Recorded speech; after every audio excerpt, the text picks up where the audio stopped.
Dalam babat suku Sunda, kota Perak ini sebelumnya diperintah oleh tokoh Aki Tirem Sang Aki Luhur Mulia atau Aki Tirem. Waktu itu kota ini namanya Pulasari. Aki Tirem menikahkan putrinya yang bernama Pohaci Larasati dengan Dewa Warman. Daerah kekuasaan kerajaan ini meliputi semua pesisir Selat Sunda yaitu pesisir Pandeglang, Banten ke arah timur sampai Agrabintapura, situs Gunung Padang, Cianjur juga sampai Selat Sunda hingga Krakatau atau Apui Nusa, Nusa Api, dan sampai pesisir selatan Suwarnabumi, Pulau Sumatera. Ada juga dugaan bahwa kota Argair yang ditemukannya Claudius Ptolemaios tahun 150 M itu kota Perak atau Salak Nagara ini. Dalam berita Cina dari dinasti Han, ada catatan dari Raja Tiao Pian, Tiao adalah dewa, Pian adalah Warman, dari kerajaan Ye Tiao atau Jawa, mengirim utusan, duta ke Cina tahun 132 M. Orang Minangkabau mengakui bahwa mereka merupakan keturunan Raja Iskandar Zulkarnain, Alexandre the Great, Raja Makedonia yang hidup 354–323 SM.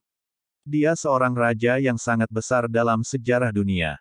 Sejarahnya merupakan sejarah yang penuh dengan penaklukan daerah timur dan barat yang tiada taranya. Dia berkeinginan untuk menggabungkan kebudayaan barat dengan kebudayaan timur. Dalam Tambo disebutkan bahwa Iskandar Zulkarnain mempunyai 3 anak, yaitu Maharajo Alif, Maharajo Dipang, dan Maharajo Dirajo. Maharajo Alif menjadi raja di benua Ruhun, Romawi, Maharajo Dipang menjadi raja di negeri Cina, sedangkan Maharajo Dirajo menjadi raja di Pulau Emas, Sumatera. Pada masa dahulu, ada 3 orang yang naik tahta kerajaan, seorang bernama Maharaja Alif yang pergi ke negeri Ruhum Eropa, yang seorang Maharajo Dipang yang pergi ke negeri Cina, dan seorang lagi bernama Maharajo Dirajo yang menepat ke Pulau Sumatera. Seorang penguasa di negeri Ruhum, Rum, mempunyai seorang putri yang sangat cantik. Iskandar Zulkarnain menikah dengan putri tersebut. Dengan putri itu Iskandar mendapat 3 orang putra, yaitu Maharaja Alif, Maharaja Depang, dan Maharaja Diraja. Setelah ketiganya dewasa Iskandar berwasiat kepada ketiga putranya sambil menunjuk-nunjuk seakan-akan memberitahukan ke arah itulah mereka nanti harus berangkat melanjutkan kekuasaannya. Kepada Maharaja Alif ditunjuk ke arah Ruhum, Maharaja Depang negeri Cina, Maharaja Diraja ke Pulau Emas Nusantara. Setelah Raja Iskandar wafat, ketiga putranya berangkat menuju daerah yang ditunjukkan oleh ayahnya. Maharaja Diraja membawa mahkota yang bernama, Mahkota Senggahana, Maharaja Depang membawa senjata bernama, Jurpa 7 Menggang, Maharaja Alif membawa senjata bernama, Keris Sempana Ganja Iris dan Lela yang 3 pucuk. Sepucuk jatuh ke bumi dan sepucuk kembali ke asalnya jadi mustika dan geliga dan sebuah pedang yang bernama Sabilullah. Berlayarlah Bahtera yang membawa ketiga orang putra itu ke arah timur, menuju Pulau Langkapuri.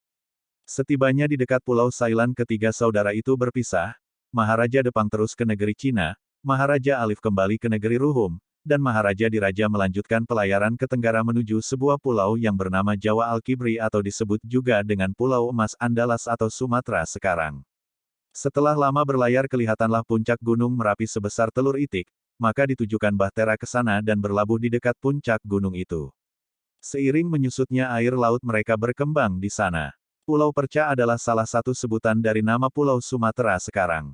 Pulau ini telah berganti-ganti nama sesuai dengan perkembangan zaman. Diperkirakan pulau ini dahulunya merupakan satu benua yang terhampar luas di bagian selatan belahan bumi. Karena perubahan pergerakan kulit bumi, maka ada benua-benua yang tenggelam ke dasar lautan dan timbul pulau-pulau yang berserakan. Pulau Perca ini timbul terputus-putus berjejer dari utara ke selatan yang dibatasi oleh laut. Pada waktu itu Pulau Sumatera bagaikan guntingan kain sehingga pulau ini diberi nama Pulau Perca. Pulau Sumatera telah melintasi sejarah berabad-abad lamanya dengan beberapa kali pergantian nama yaitu, Pulau Perca, Pulau Emas Suwarnabumi, Pulau Andalas dan terakhir Pulau Sumatera. Pulau Perca terletak berdampingan dengan Semenanjung Malaka yang dibatasi oleh Selat Malaka di bagian timur dan Samudra Hindia sebelah barat sebagai pembatas dengan benua Afrika. Pulau Perca berdekatan dengan Semenanjung Malaka, maka daerah yang dihuni manusia pertama kalinya berada di pantai timur Pulau Perca karena lebih mudah dijangkau daripada pantai bagian barat. Nenek moyang Lubuk Jambi diyakini berasal dari keturunan Raja Iskandar Zulkarnain. 3 orang putra Iskandar Zulkarnain yang bernama Maharaja Alif, Maharaja Depang dan Maharaja Diraja berpencar mencari daerah baru. Maharaja Alif ke Bandar Ruhum, Maharaja Depang ke Bandar Cina dan Maharaja Diraja ke Pulau Emas, Sumatera. Ketika berlabuh di Pulau Emas, Maharaja Diraja dan rombongannya mendirikan sebuah kerajaan yang dinamakan dengan Kerajaan Kandis yang berlokasi di Bukit Bakar, Bukit Bakau. Daerah ini merupakan daerah yang hijau dan subur yang dikelilingi oleh sungai yang jernih. Maharaja Diraja sesampainya di Bukit Bakau membangun sebuah istana yang megah yang dinamakan dengan Istana Damna. Putra Maharaja Diraja bernama Darmaswara dengan gelar Mangkuto Maharaja Diraja Putra Mahkota Maharaja Diraja, dan gelar lainnya adalah Datuk Rajo Tunggal, lebih akrab dipanggil. Datuk Rajo Tunggal memiliki senjata kebesaran yaitu keris berhulu kepala burung Garuda yang sampai saat ini masih dipegang oleh Daniel gelar Datuk Mangkuto Maharajo Dirajo. Datuk Rajo Tunggal menikah dengan putri yang cantik jelita yang bernama Bunda Pertiwi. Bunda Pertiwi bersaudara dengan Bunda Darah Putih. Bunda Darah Putih yang tua dan Bunda Pertiwi yang bungsu. Setelah Maharaja Diraja wafat, Datuk Rajo Tunggal menjadi raja di Kerajaan Kandis. Bunda Darah Putih dipersunting oleh Datuk Bandaro Hitam. Lambang Kerajaan Kandis adalah sepasang bunga raya berwarna merah dan putih. Kehidupan ekonomi Kerajaan Kandis ini adalah dari hasil hutan seperti damar, rotan, dan sarang burung layang-layang, dan dari hasil bumi seperti emas dan perak. Daerah Kerajaan Kandis kaya akan emas, sehingga Rajo Tunggal memerintahkan untuk membuat tambang emas di kaki Bukit Bakar yang dikenal dengan tambang titah, artinya tambang emas yang dibuat berdasarkan titah raja. Sampai saat ini bekas peninggalan tambang ini masih dinamakan dengan tambang titah. Hasil hutan dan hasil bumi Kandis diperdagangkan ke Semenanjung Melayu oleh Menteri Perdagangan Det.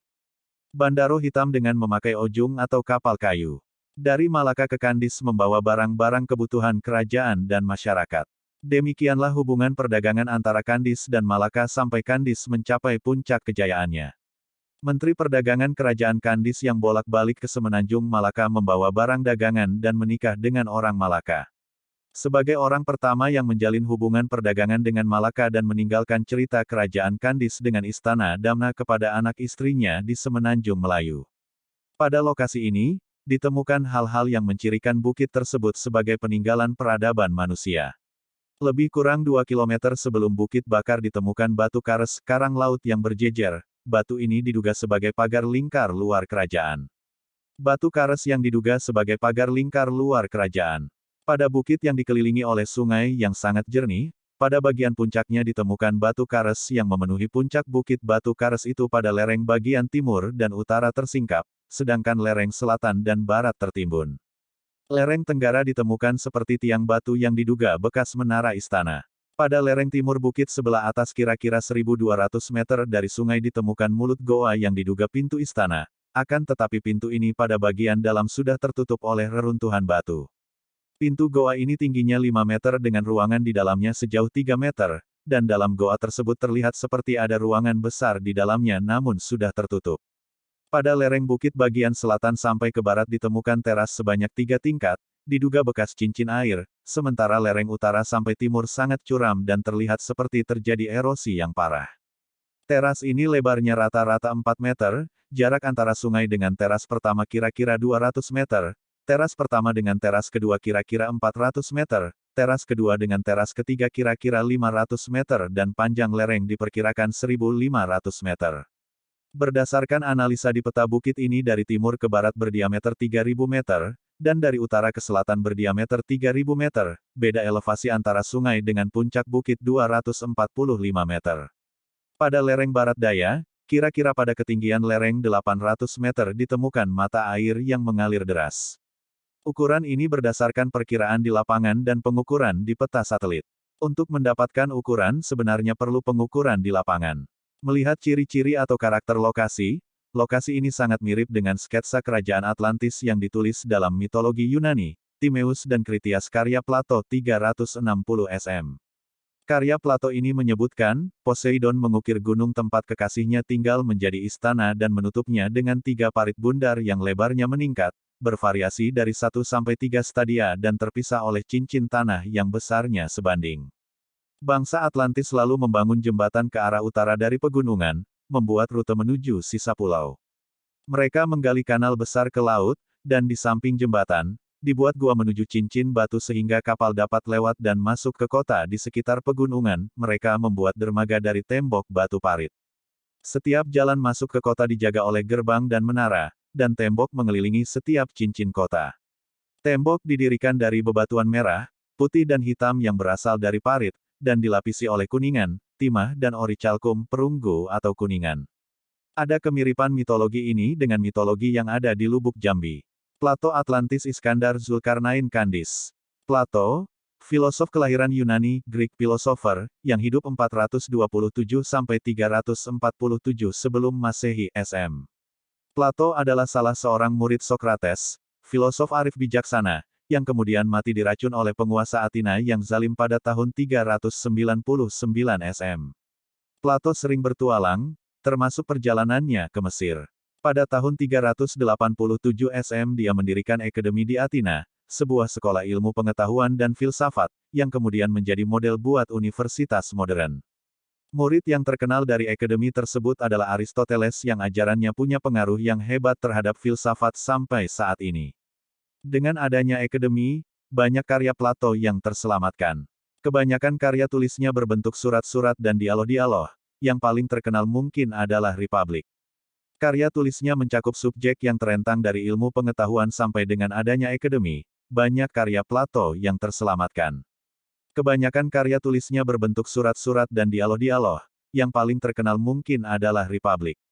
Karya tulisnya mencakup subjek yang terentang dari ilmu pengetahuan sampai kepada kebahagiaan, dari politik hingga ilmu alam. Dua dari dialognya, Timaeus dan Critias memuat satu-satunya referensi orisinil tentang Pulau Atlantis. Bagaimana hubungannya dengan Iskandar Zulkarnain? Iskandar adalah anak dari Raja Makedonia, Filipus II. Ketika berumur 13 tahun, Raja Filipus mempekerjakan filsuf Yunani terkenal, Aristoteles, untuk menjadi guru pribadi bagi Iskandar. Dalam 3 tahun, Aristoteles mengajarkan berbagai hal serta mendorong Iskandar untuk mencintai ilmu pengetahuan, kedokteran, dan filosofi. Iskandar Zulkarnain murid dari Aristoteles, dan Aristoteles murid dari Plato.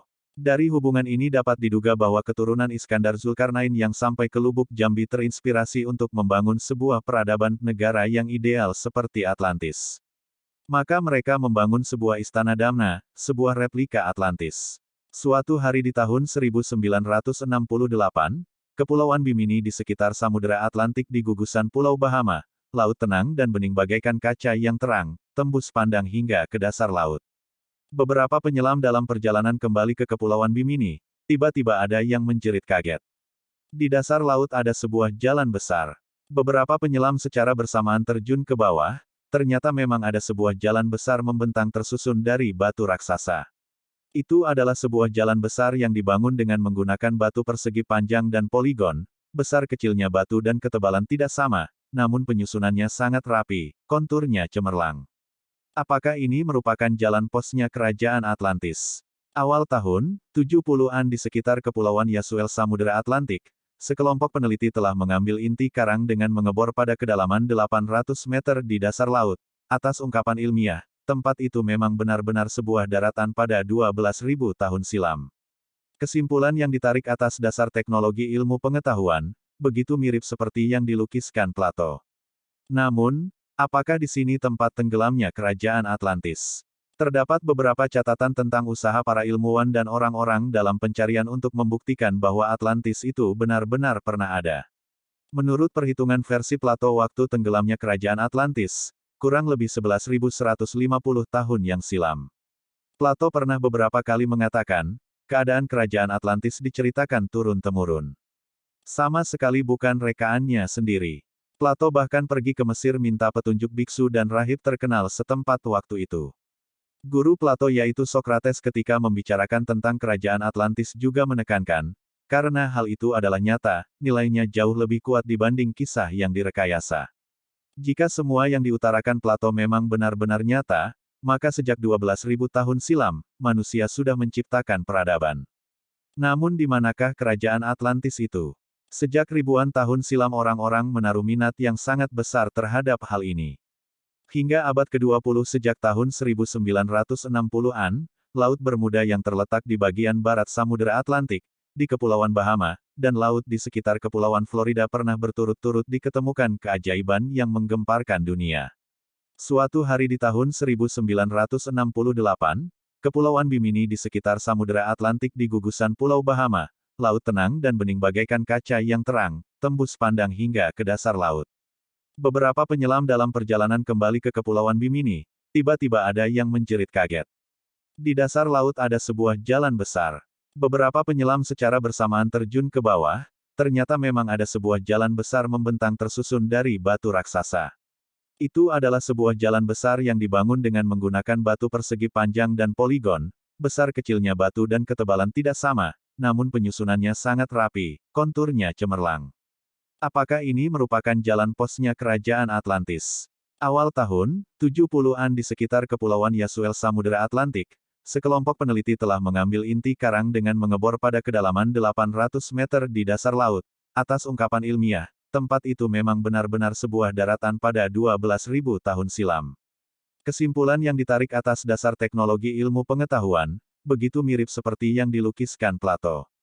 Namun, apakah di sini tempat tenggelamnya kerajaan Atlantis?